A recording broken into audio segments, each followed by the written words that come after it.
शाम का वक्त था। तकरीबन तकरीबन 5:17 हुए थे। दिल्ली स्थित बिरला भवन में गांधी अपने राबता मुजब के कार्यक्रम को अंजाम दे रहे थे। देश को आज़ादी हुए 6 महीने और उसके ऊपर 15 दिन हो चुके हैं। और इस दिन यानी कि 30 जनवरी 1948 के दिन एक नौजवान जो अपने लेट 20s में था, वही बिरला हाउस के अंदर आता है।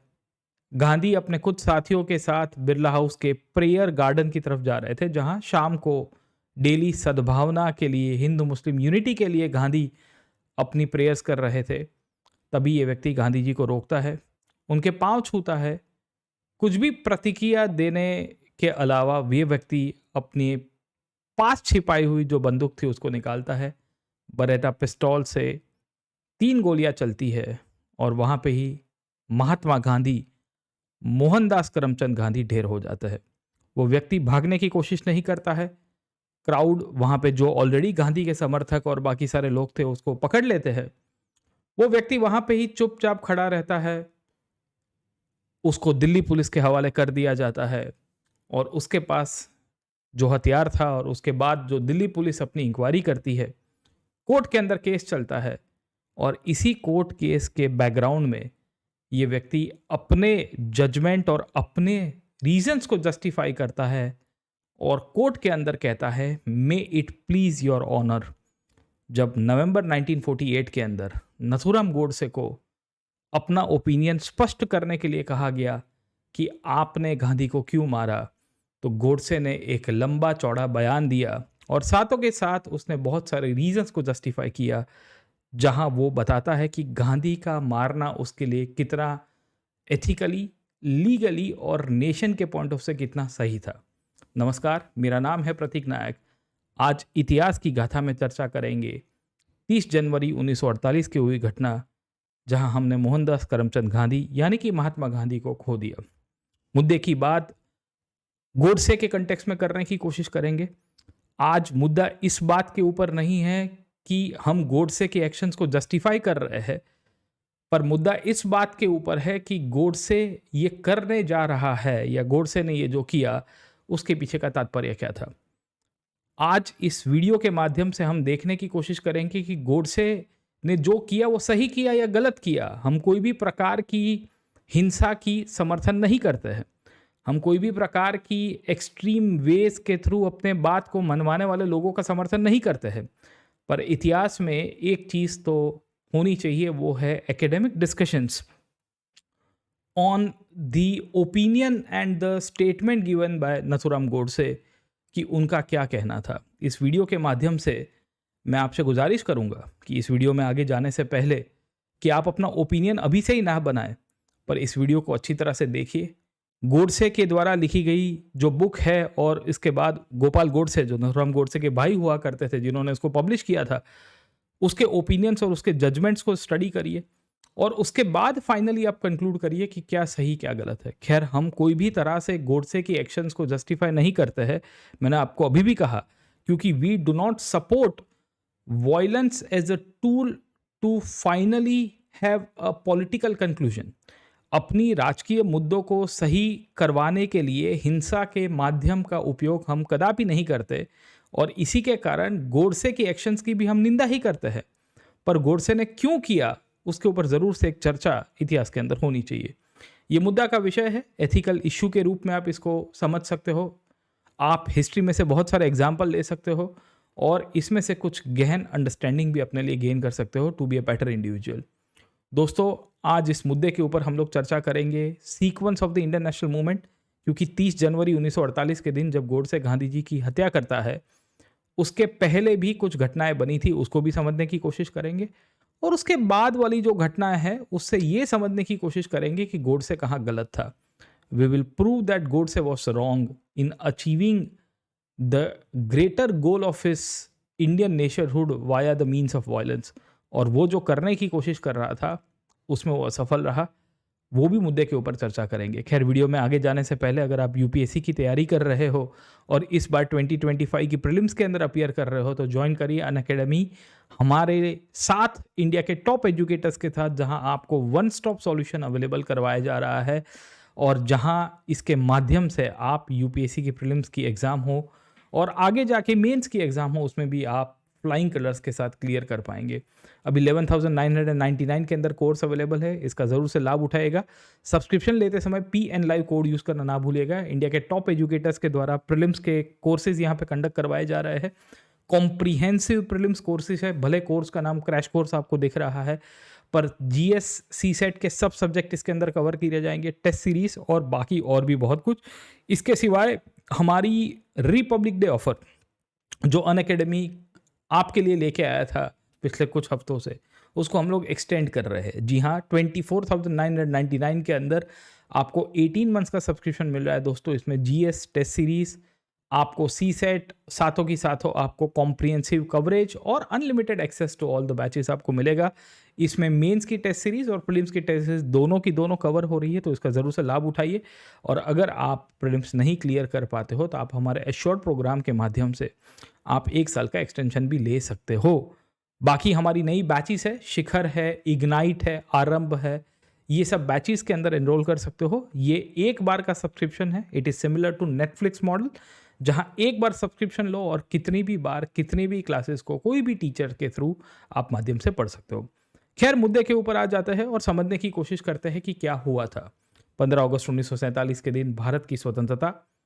Over a period of time हमें देखने को मिल रहा है कि कैसे भारतीय इतिहास के अंदर पाकिस्तान का चैप्टर ऐड हुआ। वही पाकिस्तान का चैप्टर जिसके माध्यम से हमें ये देखने को मिलता है कि पाकिस्तान ने भारत के ऊपर इन्वेजन किया। ये इन्वेजन कश्मीर के ऊपर होता है। गांधी इसके बाद एक हंगर स्ट्राइक के ऊपर उतरते हैं। ये हंगर स्ट्राइक भारत में हो रहे दंगों के कारण भी थी। साथों के साथों इतिहास में कुछ लोगों का ये मानना है कि गांधी जी की हंगर स्ट्राइक का एक कारण ये भी था कि उस दौर में भारत ने पाकिस्तान को 55 करोड़ रुपए ट्रांसफ़र करने की बात भी की थी। गांधी के ऊपर 30 जनवरी 1948 के दिन अटैक हुआ। उसके 10 दिन पहले एक रेफ्यूजी मदन लाल पाहवा के द्वारा एक गोला यानी कि एक ग्रेनेड टाइप ऑफ बॉम्ब भी डालने की कोशिश की गई थी। उस टाइम पे गांधी बच गए थे। दिल्ली पुलिस के अंदर और खुफिया सूत्रों के हवाले ये इन्फॉर्मेशन थी कि गांधी के ऊपर एक और अटैक हो सकता है। बहुत ही अनफॉर्चुनेट घटना थी कि ये घटना को डिटेक्ट नहीं कर पाए और शायद इसी का ही परिणाम था कि 30 जनवरी 1948 के दिन गोडसे गांधी जी को गोली मार देता है। Right, we will see over a period of time Godse अपने आप को सरेंडर करता है। ये सरेंडर होने के बाद जब तात्कालिक रूप में बुआबुम हो गई, तब हमें यह पता चलता है कि गांधी जी के सबसे छोटे पुत्र देवदास गांधी, जो उस टाइम पे हिंदुस्तान टाइम्स के साथ जुड़े हुए थे, वो पहुंचते हैं। गोडसे और देवदास गांधी के बीच में एक डिस्कशन होती है। गोडसे देवदास गांधी को कहता है कि क्या आपका नाम देवदास गांधी है? थोड़े समय तक देवदास गांधी गोडसे को यूं देख रहे होते हैं, उनको समझ में नहीं आ रहा है कि वो किसके साथ संवाद कर रहे हैं। देवदास गांधी कहते हैं कि हाँ, तुम्हें मेरा नाम कैसे पता है? तो गोडसे कहता है कि महाराज, मैं आपसे मिला था पिछले कुछ दिन पहले, क्योंकि मैं भी एक न्यूज़पेपर का एडिटर हूँ और आप भी हिंदुस्तान टाइम के साथ जुड़े हुए हो। हम दोनों की गोष्ठी भी हुई थी। और गोडसे उस टाइम पे देवदास गांधी के सामने देख के कहता है, मुझे पता है और मुझे इस बात का दुख भी है, खेद भी है कि मैंने आपके पिताजी की हत्या की है, पर मेरी हत्या का कारण कोई सामाजिक या धार्मिक नहीं है। मैं उसके पीछे एक राजकीय मुद्दा और राजकीय कारण देख रहा हूँ। अगर आप और पुलिस मुझे अलाउ करती है तो मैं आपके साथ कुछ चंद मिनट बैठ के इस मुद्दे के ऊपर चर्चा करना चाहता हूँ। खैर, तात्कालिक रूप में दिल्ली पुलिस गोडसे को वहाँ से लेके गई तो ये संवाद अधूरा रह गया। पर गोडसे की जैसे ही अरेस्ट हुई और उसके बाद पूरे भारत भर के अंदर माहौल ख़राब हो गया, क्योंकि रेफ्यूजियों को लग रहा था कि शायद उनको टारगेट किया जाएगा। खैर, रेफ्यूजी तो टारगेट नहीं हुए, पर जैसे ही पता चला कि गांधी की हत्या करने वाला व्यक्ति कोई और नहीं पर महाराष्ट्र में चित्पावन ब्राह्मण कम्युनिटी से बिलोंग करने वाला गोडसे है, तो पूरे बॉम्बे प्रांत यानी कि आज के मुंबई के जो प्रोविंस से वहाँ पे एक बहुत बड़ी हंगामा हो गया। वी विल फाइंड कंटिन्यूसली इस दौर के अंदर हमें देखने को मिला कि ब्राह्मणों को टारगेट किया गया और इसके परिणाम स्वरूप तात्कालिक रूप में कुछ लोगों की जान भी चली गई। खैर, इस मुद्दे का विषय बड़ा दुखद रहा है, क्योंकि गांधी जो पूरी जिंदगी अहिंसा के लिए लड़ते रहे, उनकी मृत्यु भी एक हिंसात्मक कार्यवाही में हुई। उनकी मृत्यु के बाद सब्सिक्वेंटली हिंसा रुकी नहीं, पर हिंसा चलती रही। कुछ बेकसूर लोग जिनका कोई क्राइम नहीं था, जिनका कोई बैकग्राउंड भी नहीं था गांधी की हत्या के अंदर, पर उनके ऊपर मॉब जस्टिस, इंस्टेंट जस्टिस का नारा देते हुए उनकी भी हत्या कर दी गई। बॉम्बे में 15 से ज़्यादा लोग मारे गए और काफ़ी लोग इंजर्ड होते हैं। इसके ऊपर कभी आगे चर्चा करेंगे। मुद्दे का विषय ये है कि इसके बाद ट्रायल चालू हुए। मुंबई पुलिस के द्वारा, पुणे पुलिस के द्वारा और भारत के अलग अलग विस्तारों में हज़ारों लोगों को अरेस्ट किया गया। स्पेशल पावर्स दिए जाते हैं पुलिस व्यवस्था के और कोर्ट के तंत्र को, और उसके बाद कुछ लोगों को पकड़ा गया। इसमें सावरकर भी थे, इसमें गोडसे, नारायण आपके वी विल सी की गोडसे खुद और गोडसे के भाई भी आपको देखने को मिलते हैं, गोपाल गोडसे, नथुराम गोडसे और गोपाल गोडसे। इसमें आपको नारायण आप्टे जैसे लोग भी देखने को मिलते हैं और भी सैकड़ों लोग मिलेंगे। खैर, जब ये कोर्ट का ट्रायल चला तो इस कोर्ट के ट्रायल के परिणामवश गोडसे के ऊपर जो अपील रखी गई थी या उनके ऊपर जो चार्जेस रखे गए थे, ये चार्जेस के अंदर उनको मौका दिया गया कि आप भी अपने आप को डिफेंड करिए, आपका क्या ख्याल है। इसी के कंटिन्यूएशन में गोडसे ने अपनी डिफेंस जो थी वो रखी।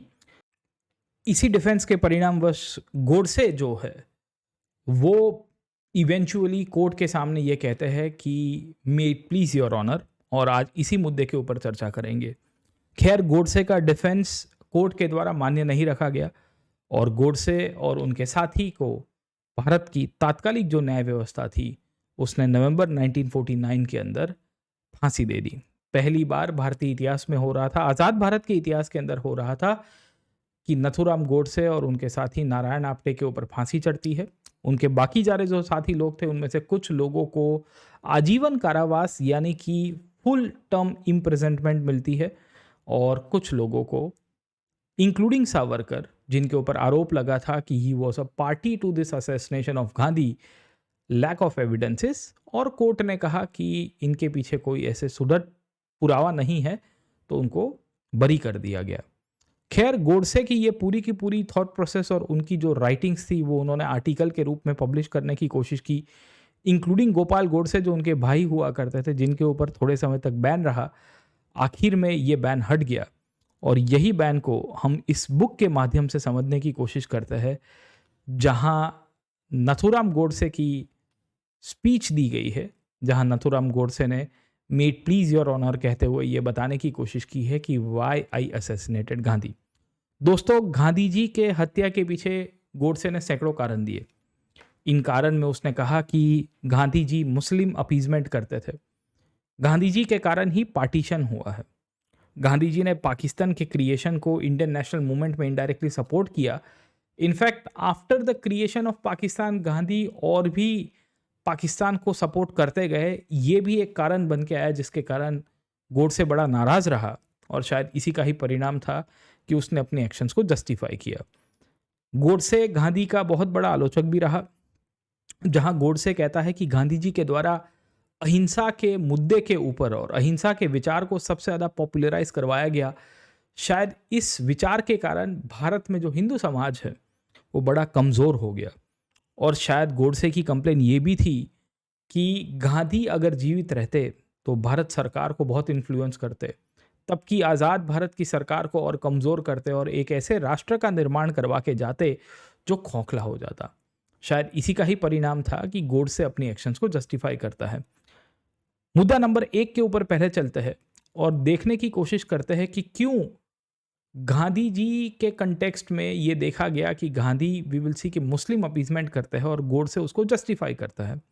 तो गोडसे ने इंडियन नेशनल मूवमेंट के अंदर पूरी की पूरी स्टडी की। उसने कहा कि भाई देखो, मुझे लगता है, गोडसे को लग रहा था कि गांधी जी मुसलमानों की अपीजमेंट करते थे, तुष्टिकरण करते थे, जहां उनके मुद्दे को ज़्यादा बढ़ा चढ़ा के फेवर करने की कोशिश की जाएगी, और शायद इसी का ही परिणाम था कि भारत में मुस्लिम अलगाववाद, जो सेपरेटिज्म की भावना है, वो उभर के आई। गोडसे ने इसके पीछे रीजंस दिए। ये रीजंस में आप देखोगे तो 1920 में खिलाफत का मुद्दा हुआ, तुर्की के राजा को हटा देना सत्ता के ऊपर से, उसका भारत के साथ क्या लेना देना था। पर अली बंधु, जो भारत में उस दौर के अंदर खलीफा के रिवाइवल की बात कर रहे थे और पूरे वर्ल्ड में ये कह रहे थे कि खिलाफत वापिस आए, उन्होंने जब आंदोलन की शुरुआत की तो गांधी भी उनके साथ कूद पड़ते हैं और नॉन कॉपरेशन मूवमेंट में सपोर्ट करेंगे। गोडसे का ये मानना था कि इससे भारत की जो भारतीयता या भारत की राष्ट्रवादी मूवमेंट की जो आइडेंटिटी क्रिएट हो रही थी, उसको कहीं ना कहीं गांधी ने डाइल्यूट कर दिया और एक कम्युनलाइजेशन ऑफ पॉलिटिक्स को ज़्यादा बढ़ावा दिया। इनफैक्ट गोडसे का ये मानना था कि 1919-20 के अंदर जब ये आंदोलन की शुरुआत हुई थी, उसको हाईलाइट करके गांधी के द्वारा एक एक्स्ट्रा टेरिटोरियल इशू को फोकस किया गया है जिसकी कोई आवश्यकता नहीं थी। तो गोडसे खिलाफत के मुद्दे को लेके गांधी से बड़ा नाराज था और शायद इसी के ही परिणाम स्वरूप वो जस्टिफाई करता है कि भाई देखो मैंने गांधी को क्यों मारा। इसी में ही कंटिन्यूएशन में गोडसे ये भी कहता है कि 1920 से 22 के बीच में जब भारत में खिलाफत आंदोलन हो रहा था, तब आज के केरला के अंदर मोपला के राइट्स हुए। मोपला किसान थे, ये मूलतः से मुस्लिम कम्युनिटी से बिलोंग करते थे। इन राइट्स में हिंदू जमींदारों को टारगेट किया गया। इनिशियली इसके अंदर देखा गया कि एक रिबेलियन था, बाद में इसी के ऊपर एक सवाल उठ के आया कि ये तो एक कम्युनल जिनोसाइड और मैसेकर हुआ था जहां मुसलमानों ने हिंदुओं की हत्या कर दी थी। इसको लेके ICHR यानी कि Indian council for historical research ने भी आज की तारीख में स्वीकारा है कि इसको नेशनल मूवमेंट के कंटेक्स्ट से नहीं देखा जाना चाहिए।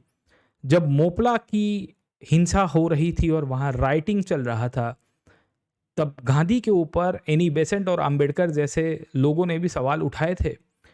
गोडसे का इस मुद्दे के ऊपर गांधी के साथ अनबन था कि गांधी इस मुद्दे के ऊपर भी चुप रहे और गांधी हमेशा मुस्लिम्स को फेवर करते रहे अपीजमेंट के नाम के ऊपर, तुष्टिकरण के नाम के ऊपर। गोडसे की कंप्लेन ये भी थी कि गांधी अफगानिस्तान के मुद्दे को लेके भी भारत के साथ कहीं ना कहीं जोड़ने की कोशिश कर रहे थे। जब खलीफा यानी कि खिलाफत मूवमेंट को ज़्यादा सक्सेस नहीं मिल रही थी, तो अली बंधु, जिनके बारे में अभी हमने आपके साथ चर्चा की, मौलाना मोहम्मद अली और शौकत अली, इन दोनों ने उस दौर में अफगानिस्तान के राजा के साथ संवाद किया और कहा कि अफगानिस्तान से भारत में आक्रमण किया जाए। 1919-1920 के दौर में भारत में थर्ड एंग्लो अफगान वॉर की शुरुआत हो चुकी है। वर्ल्ड वॉर 1 खत्म हुआ है और थर्ड एंग्लो अफगान वॉर का एक ऑब्जेक्टिव भारतीय मुसलमानों के लिए ये भी था कि शायद खलीफा का रिवाइवल हो जाए और इससे ब्रिटिश रूल को पलटा पाए। जब यह घटना हो रही थी, इस दौर के अंदर भी गोडसे ने गांधी के ऊपर सवाल उठाए कि गांधी खाली और खाली मुसलमान रूल, मुसलमान पावर को फिर से रिवाइव करने की कोशिश कर रहे हैं, ना कि भारत की राष्ट्रवाद को, राष्ट्रवादी विचारधारा को। इसी के कंटिन्यूएशन में अगर आप देखने की कोशिश करिए तो 1920 से 22-24 के बीच में जब भारत में खिलाफत का मुद्दे के कारण मुसलमान की भागीदारी बढ़ी, तो इससे एक मुस्लिम कॉन्शियसनेस जगती है। गोडसे का ब्लेम है कि शायद इसी के ही परिणाम स्वरूप आर्य समाज के तब के नेता स्वामी श्रद्धानंद को गोली मार दी गई, उनकी हत्या कर दी गई है और ये हत्या एक फैनेटिक के द्वारा की जाती है। अगर गांधी खलीफत का मुद्दा नहीं उठाते तो शायद स्वामी श्रद्धानंद की हत्या भी नहीं होती। इनडायरेक्टली गोडसे इसके लिए भी गांधी को ही ब्लेम करते हैं। स्वामी श्रद्धानंद एक टाइम के ऊपर गांधी के साथ थे। नॉन कोऑपरेशन मूवमेंट में इन्होंने बहुत बढ़ चढ़ के पार्टिसिपेशन भी किया था। यही स्वामी श्रद्धानंद हिंदू महासभा के अध्यक्ष भी बनते हैं और लेटर ऑन इनकी ही हत्या कर दी गई। तो इसके भी कहीं ना कहीं वी विल सी कि गोडसे ने गांधी को ब्लेम किया है। गोडसे का वहाँ तक मानना था कि भारत का बंटवारा ब्रिटिश काल के अंदर होना शुरू हो चुका है, जैसे कि बॉम्बे प्रांत में से सिंध को अलग करना। Sindh was part of the Bombay province 1843 से, जब से सिंध का एनेक्सेशन हुआ और उसके बाद तात्कालिक रूप में वहाँ पे चीफ कमिश्नर की प्रोविंस बनती है जहाँ ब्रिटिश सीधा गवर्न करते थे under the governor general of India. Letter period में सिंध की पूरी जो एडमिनिस्ट्रेटिव कंट्रोल है वो बॉम्बे को दे दी गई। सिंध की जो पॉलिटिकल और जो डेमोग्राफी थी उसको बदलवाने की कोशिश की गई। 1928 तक आते आते जब नेहरू कमेटी का रिपोर्ट बन के आया और उसको इनडायरेक्टली जब गांधी पेट्रोनेज देते हैं, तो गोडसे का यह मानना था कि इस पेट्रोनेज के परिणाम स्वरूप गांधी सिंध को सेपरेट प्रोविंस के रूप में दर्जा देते हैं। और गोडसे का यह भी मानना है कि शायद इसी के ही परिणाम स्वरूप सिंध में जो मुसलमान थे वो हावी हो गए वहाँ के हिंदुओं के ऊपर और वहाँ के हिंदू अपने राइट्स के लिए, अपने अधिकार के लिए, अपनी बातों के लिए तड़पते रहे, पर उनको कभी भी उसके बाद प्रतिनिधित्व नहीं मिला। आखिर में पार्टीशन हुआ एंड वी विल सी कि सिंध जो है वो पाकिस्तान का पार्ट बना। इसको लेके भी गोडसे बड़े चिंतित थे और गोडसे ने इसके कारण भी गांधी की हत्या की। वैसा अपनी जो डिफेंस है काइंड ऑफ, जहां उन्होंने स्टेटमेंट दिया था कोर्ट में, उसके थ्रू बताने की कोशिश की। गोडसे का यह भी मानना था कि गांधी जब मुस्लिम लीग की पॉलिटिक्स को सपोर्ट करते रहे अपीजमेंट के रूप में और मुस्लिम लीग के अंदर जब कम्युनल फोर्सेस डोमिनेट करने लग गई, तो गांधी कुछ नहीं बोले। वो चाहे राउंड टेबल कॉन्फ्रेंसेस हो जो 1930 से 1932 के बीच में हुई, जहां मुस्लिम लीग कहती रही कि भारतीय मुसलमानों की वो सबसे बड़ी प्रतिनिधित्व कर रही है, तो गांधी उसके सामने कोई ऑब्जेक्शन नहीं उठा पाए।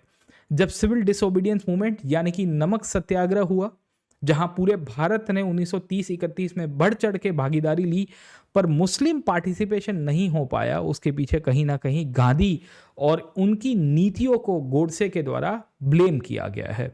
1930 तक आते आते जो कम्युनल पॉलिटिक्स है उसकी पीक आपको देखने को मिलती है, जब अलामा इकबाल जैसे लीडर्स उस दौर के अंदर ये बताने की कोशिश कर रहे हैं कि भाई देखो, मुसलमान एक सेपरेट आइडेंटिटी के रूप में जी रहे हैं, उनकी एक सेपरेट इलेक्टोरेट है, उनकी एक सेपरेट पॉलिटिकल सिस्टम है और उसी के तहत वो जिएंगे। मतलब हिंदू और मुसलमान एक नहीं हो सकते। तो जो गांधी मुस्लिम्स को फेवर कर रहे थे in the name of Hindu Muslim unity, तो गोडसे कहते हैं कि ये पूरी की पूरी जो व्यवस्था है ये फेल हो गई है, ये नहीं चल सकती, इट वोंट वर्कआउट। और इसको कहीं ना कहीं आप देखेंगे तो गांधी के पॉइंट ऑफ व्यू से ब्लेम किया गया। गोडसे का ये भी मानना है कि 1932 के अंदर जब तब के ब्रिटेन के तत्कालीन प्राइम मिनिस्टर रामसे मैकडोनाल्ड ने कम्युनल अवार्ड डिक्लेयर किए, और कम्युनल अवार्ड डिक्लेयर करने के बाद डिप्रेस क्लासेस में बाबा साहेब आम्बेडकर ने जब आवाज़ उठाई कि भाई देखो, हम तो डिप्रेस क्लासेस के लिए सेपरेट इलेक्टोरेट्स लेंगे, तो गांधी येरौडा जेल के अंदर बैठ के भूख हड़ताल के ऊपर चले गए। पर यही रामसे मैकडोनाल्ड ने कम्युनल अवार्ड और उसके बाद subsequently government of India act 1935 के अंदर जब मुसलमानों के लिए सेपरेट इलेक्टोरेट्स रखे, तो उसका विरोध गांधी के द्वारा नहीं किया गया। तो गोडसे का ये मानना था कि अगर आप डिप्रेस क्लासेस के सेपरेट इलेक्टोरेट्स का विरोध कर सकते हो, तो आप यहाँ मुसलमान या बाकी सारे कम्युनिटीज़ को जो सेपरेट इलेक्टोरेट्स मिला है वो क्यों नहीं कर रहे थे, जिनको 1909 से मिल चुका है। ये दर्शाता है कि माइनॉरिटी प्रोटेक्शन के नाम के ऊपर आप उनको अपीस कर रहे थे, ऐसा गोडसे का ये मानना है। राइट, वी विल फाइंड कि इस दृष्टिकोण से गोडसे अपनी एक्शंस को जस्टिफाई करते हैं। गोडसे का ये भी मानना है कि 1937 के अंदर जब कांग्रेस की मिनिस्ट्रीज बनी और भारत के ज़्यादातर राज्यों के अंदर तकरीबन 7 राज्यों में कांग्रेस की मिनिस्ट्रीज बनती और मुस्लिम लीग कुछ नहीं कर पाई, तब कांग्रेस की मिनिस्ट्री सत्ता के लालच में आ जाती है, और इसी का ही परिणाम बना कि वो मुस्लिम लीग की जो कम्युनल और जो रेडिकल पॉलिटिक्स थी उसको काउंटर नहीं कर पाती है। इंटरेस्टिंगली हमें ये भी पता चलता है कि गांधी जी चाहते थे कि उस टाइम पे हिंदू मुस्लिम यूनिटी करे और हम लोग ऑफिस एक्सेप्टेंस करें, हम सत्ता में, वो नहीं हो पाया। 1939 से लेकर 1940 के ट्रांजिशन तक आते आते जब वर्ल्ड वॉर 2 की शुरुआत हुई, तब कांग्रेस की मिनिस्ट्रीज ने रिजाइन किया, तो मुस्लिम लीग कहती है कि it was a day of deliverance, कि ये तो हमारे लिए एक जजमेंट डे के समान है, हमें मुक्ति मिली है कि एक बर्बरता पूर्वक कांग्रेस के शासनों में से मुस्लिम लीग के द्वारा एक प्रोपोगंडा चलाया गया जिसका नाम था पीरपुर रिपोर्ट, जिसका विरोध भी गांधी नहीं कर पा रहे थे।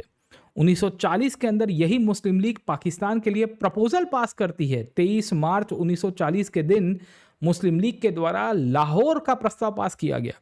जब ये लाहौर का प्रस्ताव पास किया गया, तब मुस्लिम लीग की मीटिंग हुई, अधिवेशन हुआ लाहौर में, पर गांधी इसका विरोध नहीं करते और ये नहीं कहते कि हम ये पाकिस्तान की जो मांग हो रही है उसका विरोध करते हैं। राइट, 1940s का दशक आप देखिए, you see the period of 1940s, वो चाहे क्रिप्स का मिशन हो, वो चाहे क्विट इंडिया प्लान हो, या उसके बाद के समय के दौरान भारत की पॉलिटिकल ऑर्डर हो, इन सब के अंदर गोडसे का ये मानना है कि गांधी जो थे वो इनडायरेक्टली पाकिस्तान की मांग को स्वीकार रहे थे। क्विट इंडिया मूवमेंट में जब कांग्रेस ने नारा दिया क्विट इंडिया, तब मुस्लिम लीग कह रही थी divide and quit India.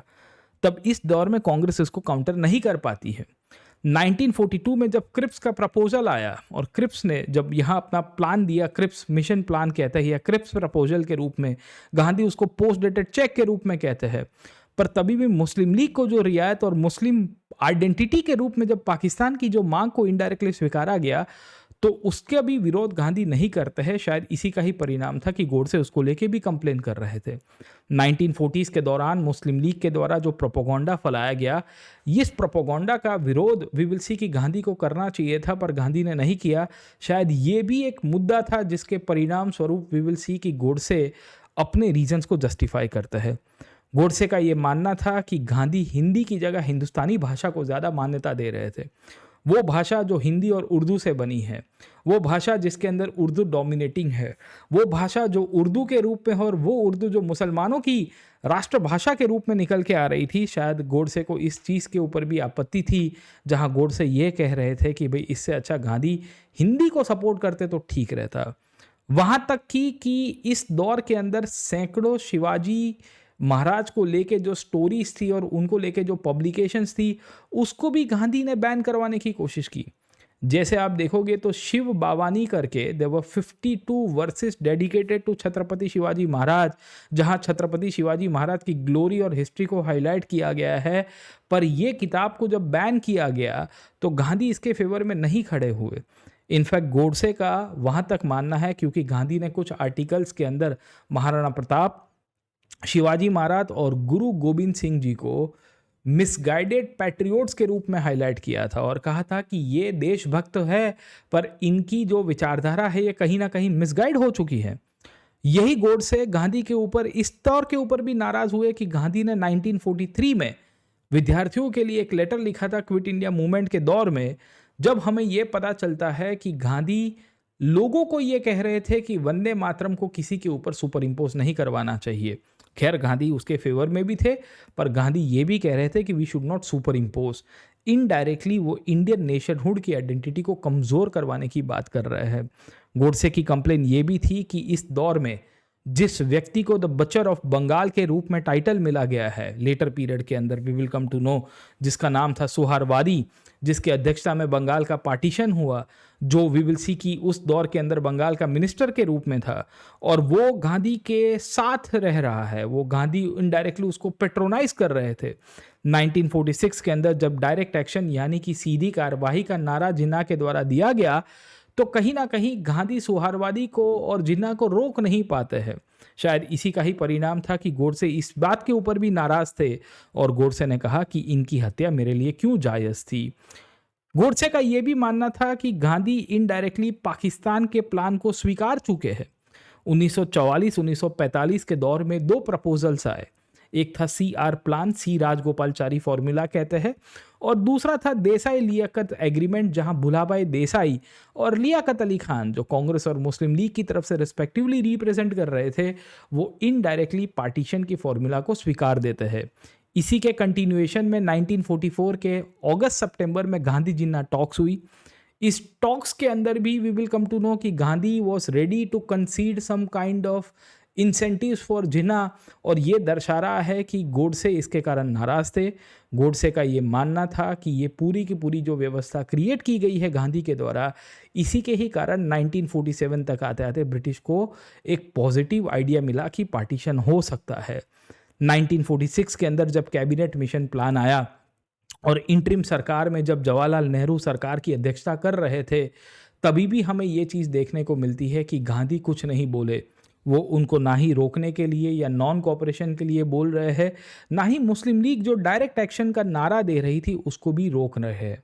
Godse का ये भी कंप्लेन था कि गांधी जब गौ हत्या के बारे में पूछा गया तो गांधी कहते हैं कि इसको कभी भी कानूनी रूप से हम नहीं रोक सकते। इनफैक्ट जब कांग्रेस की सरकारें 1937 में आई या 1940s के दशक में भी, तभी भी गांधी उस दौर के अंदर लीगल पॉइंट ऑफ व्यू से काउ स्लॉटर को लेके कोई भी प्रकार के ओपिनियंस देने से बचते रहे। शायद इसी का ही परिणाम था कि गोडसे इस चीज़ के कारण भी नाराज थे।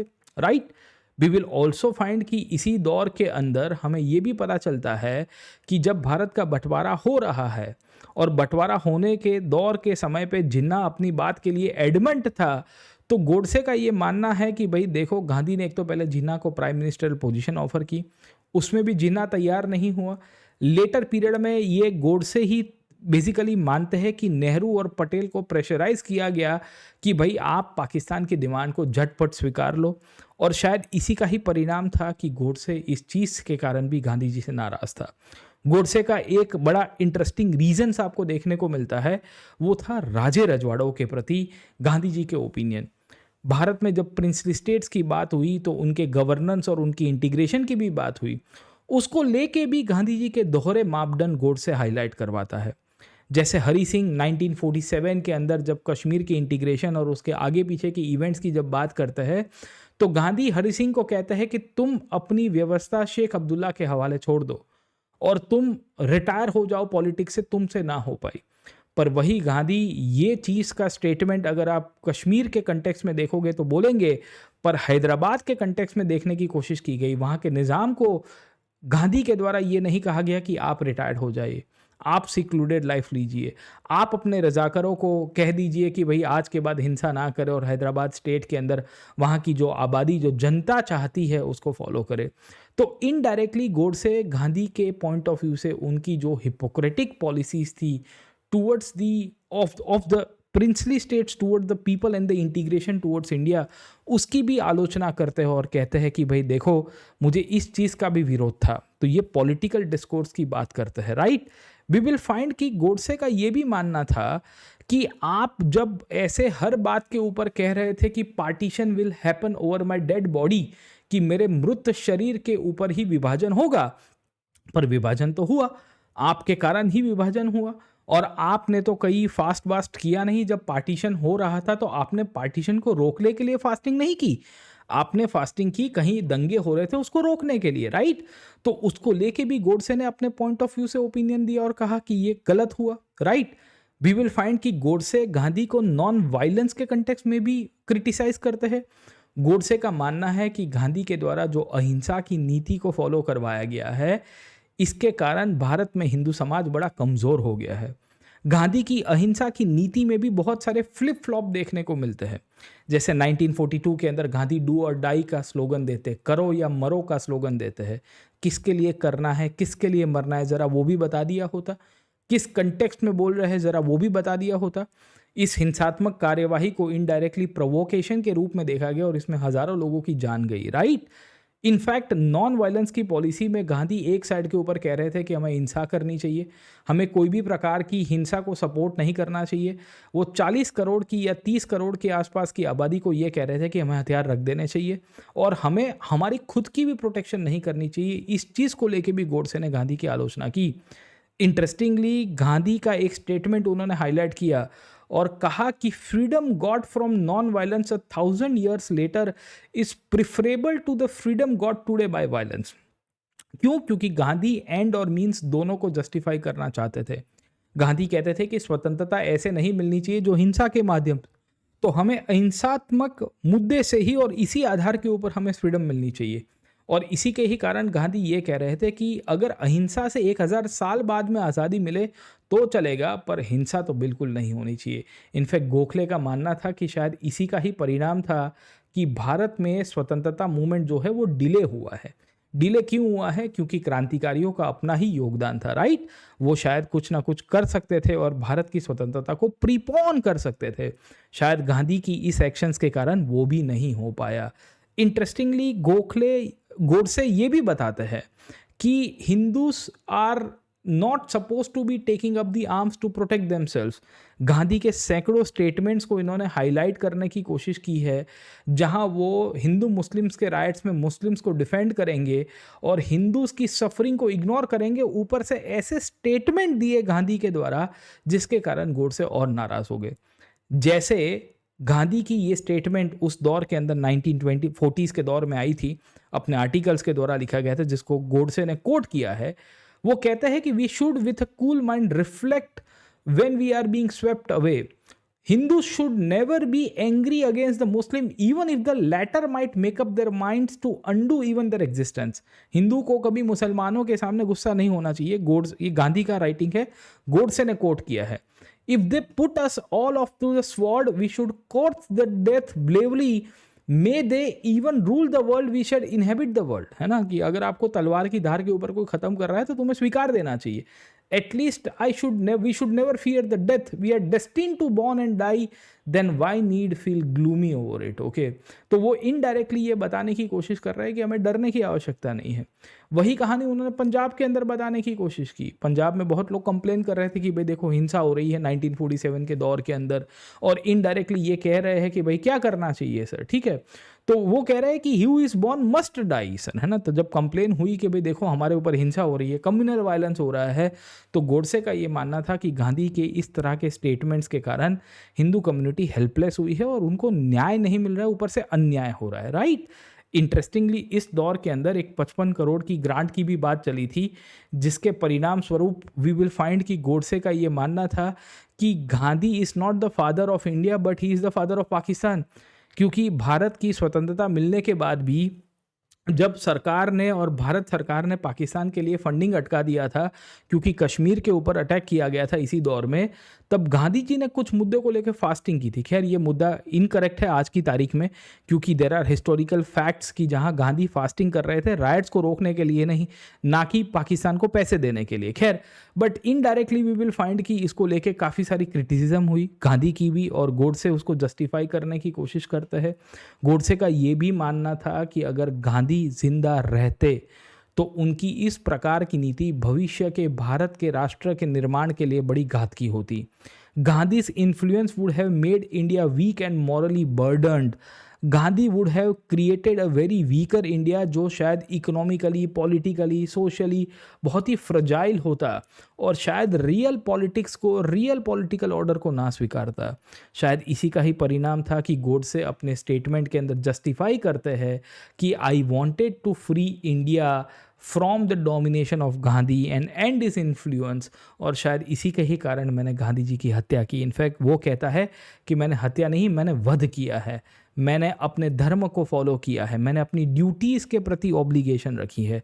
खैर इसके ऊपर एक डिबेट हो सकती है कि क्या सच्ची में गोडसे ने ये वध किया था। खैर वी विल फाइंड कि इस बेसिस के रूप में वी विल सी कि गोडसे ये भी कहता है कि ये जो आधार बनाया गया है इंडियन नेशनल मूवमेंट में, और 1947-48 में जब स्वतंत्रता मिली कि दे दी तुमने आज़ादी बिना खड़ग बिना ढाल, साबरमती के संत तुमने कर दिया कमाल। गोडसे का ये भी मानना है कि भाई दूसरे भी लोग थे गांधी से पहले, गांधी के कंटेम्प्ररी पीरियड में, और गांधी के साथ साथ भी हमें देखने को मिलता है कि सैकड़ों लोग थे जिन्होंने कंट्रीब्यूट किया है टू द नेशनल मूवमेंट। वो चाहे क्रांतिकारी हो, भगत सिंह से लेके चंद्रशेखर आज़ाद जैसे लोग हो, या चाहे सुभाष बोस जो एक रिवॉल्यूशनरी वे के थ्रू एक सेना क्रिएट करके विलसी की भारत की स्वतंत्रता की लड़ाई लड़ते हैं, या मॉडरेट्स हो या एक्सट्रीमिस्ट हो, जहां तिलक जैसे लोग आपको देखने को मिलेंगे जिन्होंने आवाज़ उठाई थी स्वराज के लिए। तो बाकी सारे लोगों का भी कंट्रीब्यूशन होना चाहिए। गांधी के ऊपर ही तुम पूरा का पूरा हिस्ट्री का दारोमदार रखोगे तो किस हद तक हिस्ट्री वैलिड है, राइट। ये तो पहली बात हो गई जिसके आधार के ऊपर we will come to know कि गोडसे ने अपने डिफेंस को हाईलाइट करने की कोशिश की है। अब ये जजमेंट को, या ये जो गोडसे ने अपनी जो डिफेंस को हाईलाइट किया है, वो इस बुक के ऊपर है। मैं इस मुद्दे के ऊपर एक एक करके अब क्रिटिसिज्म पेश करने की कोशिश करूंगा कि गोडसे की जो भी अपनी जस्टिफिकेशन थी वो क्यों गलत था, why Godse was wrong, why Godse was not able to achieve his objectives. In fact, he proved himself one of the biggest person who ended into doing some kind of wrong acts, और उसके कारण उसको तो damage हुआ है, इस देश को भी डैमेज हुआ है, राइट। तो इसके ऊपर एक सवाल उठा, क्या गोडसे ने सही किया था? क्या गोडसे जो घटना को अंजाम दे रहा था वो उचित था उस दौर के अंदर? क्योंकि गोडसे तो अपनी एक्शंस को जस्टिफाई करता है, तो हमें तो ये चीज़ क्लियर हो जानी चाहिए कि गोडसे गलत था, right. As a student of history, as a learner of history, history को समझने के लिए गोडसे का अभिगम देखना भी ज़रूरी था। कोर्ट ने भी इसको समझा था, सुना था, और उसके बाद अपना जजमेंट दिया था। सवाल ये आता है कि गोडसे को क्यों गलत कहते हैं हम? तो उसके पीछे के कारण है कि आप अगर हिस्ट्री में देखने की कोशिश करिए तो what was the reason why Godse killed Gandhi. तो गोडसे ने अपने रीजंस दिए कि भाई मैं अपीजमेंट बंद करवाना चाहता था, मैं यहाँ पे गांधी के इन्फ्लुएंस को एंड करना चाहता था, मैं चाहता था कि आज़ाद भारत एक मजबूत राष्ट्र के रूप में निकल के आए जो अहिंसा के विचार को छोड़ के एक आगे रास्ते के ऊपर चले जहाँ वी विल सी कि एक नए राष्ट्र निर्माण किया जाए। गोडसे एक दौर के अंदर भारत में सांप्रदायिक आधार के ऊपर, नैरो सेक्टेरियन आइडियल्स के ऊपर नेशनहुड की भी कल्पना करने की कोशिश कर रहा था। उसको लग रहा था कि भाई उसकी विचारधारा के आधारित एक राष्ट्र का निर्माण होगा तो उससे गांधीवादी विचारधारा या ओवरऑल इंडियन नेशनहुड जो सेक्युलर आइडियल्स के ऊपर क्रिएट किया गया है वो पूरा का पूरा टूट जाएगा, राइट। अब इन सब के परिणाम स्वरूप अगर आप समझने की कोशिश करें, क्या गोडसे अपने ऑब्जेक्टिव्स में सक्सेसफुल हो पाया? Do you think that Godse was able to win out in his objectives? We will find कि Gandhian ideals and Gandhian policies were still influential. In fact Bharat में जो वोट बैंक्स आधारित सेक्टेरियन पॉलिसीज है और पॉलिटिक्स है, वो चाहे जाति के आधारित हो, धर्म के आधारित हो, समाज के आधारित हो, वो अभी भी चल रही है। तो इन सब के दृष्टिकोण से अगर आप देखने की कोशिश करिए तो गोडसे की गलतियां थी और हम उसको मना करते हैं। हम कहते हैं कि killing is wrong.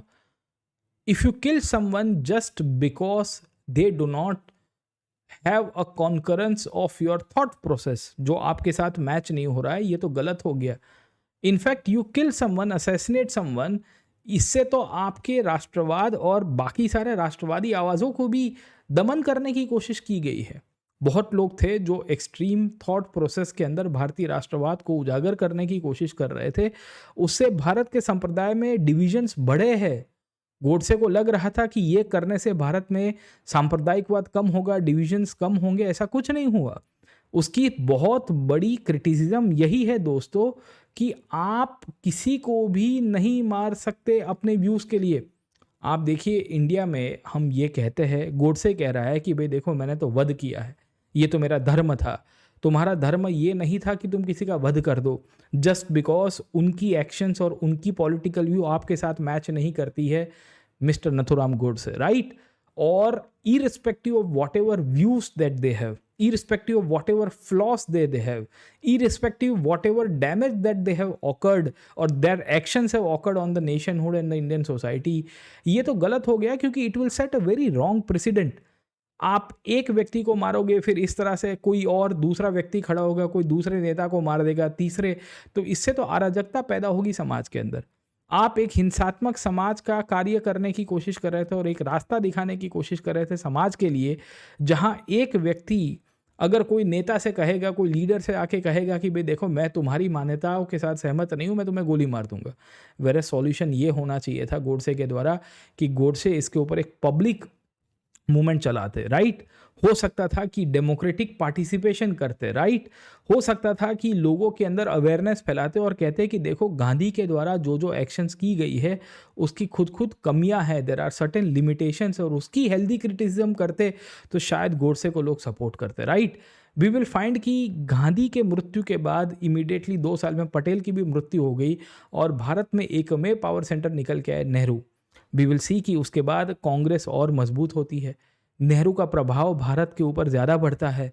We will सी कि सोशलिज्म और सेक्युलरिज्म का आधार के ऊपर भारत के एक ऐसे राष्ट्र के निर्माण करने की कोशिश की गई और इसके परिणाम स्वरूप गोडसे ऐसे ऐसे ऑर्गेनाइजेशंस के साथ जो दूर में एक टाइम के ऊपर जुड़े हुए थे उनके ऊपर भी कोलेटरल डैमेज आया। जैसे आरएसएस जैसी संस्था देख लीजिए, वल्लभ भाई पटेल ने तात्कालिक रूप में आरएसएस के ऊपर बैन लगा दिया।